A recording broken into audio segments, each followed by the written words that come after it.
ഇവിടുത്തെ അള്ളാഹുവിൻ്റെ എല്ലാ മഖ്ലൂഖാത്തിനോടും ചില ഹുക്കൂക്കുകൾ നമുക്കുണ്ട്. ഈ ഹുക്കൂക്കുകളൊക്കെ പാലിച്ചുകൊണ്ട് അവിടെ നമ്മൾ ജീവിക്കേണ്ടത്.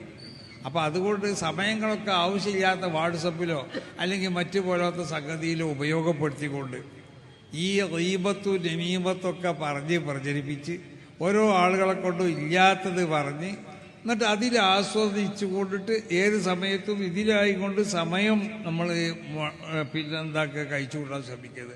ആകെ ഫോണൊക്കെ എന്ന് പറഞ്ഞാൽ ഇജാതി ഒന്നും ഉണ്ടായാലും മതി, ഇതിൻ്റെ അപ്പുറം വേറൊരു ആവശ്യമില്ല. ഇതിനേക്കാൾ വലുതുണ്ടായിക്കാണെങ്കിൽ സമയമൊന്നും ഇടും. എനിക്ക് ഇബാദത്തിന് സമയം കിട്ടൂല, എനിക്ക് ഖുർആൻ ഓതാൻ സമയം കിട്ടൂല, എനിക്ക് നല്ലത് ചെയ്യാൻ സമയം കിട്ടൂല.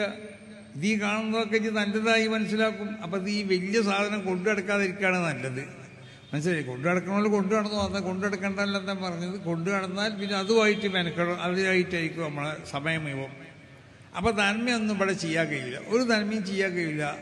നീ നന്മ ചെയ്യുകയാണെങ്കിലും മനസ്സിലാക്കി ചെയ്യണമെന്നല്ല ഈ കാരം. ഇപ്പം തന്നെ മറ്റേ നോക്കി കാണണം എന്നാണ് ഈ കാരം.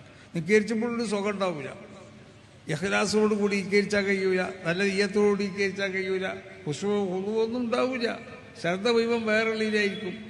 അപ്പം അതിന്നൊക്കെ കുറച്ച് ഒഴിഞ്ഞിരിക്കുക നമ്മൾ. മനസ്സിലായില്ലേ? ഇതിപ്പോൾ ഈ വാട്സപ്പിലൊക്കെ ഏതോ ഒരുത്തൻ എന്തെങ്കിലും അവൻ്റെ തലയിൽ ഉദിക്കണമെന്ന് എഴുതി വിടുകയാണ് ഈ കാരം. എന്നിട്ട് ഇത് വലിയ സംഭവമാക്കിയല്ലേ നമ്മൾ. ഒരു സംഭവമാക്കിയിട്ട് നന്നായിട്ട് ലോകൊട്ടാകണം ആകാശം ഇടിഞ്ഞ് വിൽക്കാന്നാണ് തോന്നുന്നത്.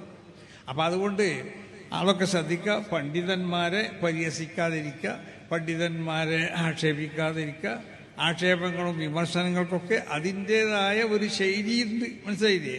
മാന്യത വിട്ടുപോകരുത്. അതൊക്കെ എല്ലാവരും ശ്രദ്ധിക്കണത് നല്ലതാണെന്ന് മാത്രം ഉണർത്തിക്കൊണ്ടിട്ട് അത് എല്ലാവരോടും ആ നിൽക്കണമെന്ന് നമ്മുടെ ആളുകളോടൊക്കെ ഉപദേശിച്ചു കൊണ്ടിട്ടും ഈ യോഗം ഉദ്ഘാടനം ചെയ്തതായി പ്രഖ്യാപിക്കുന്നു. അസ്സലാമു അലൈക്കും വറഹ്മത്തുള്ളാഹി.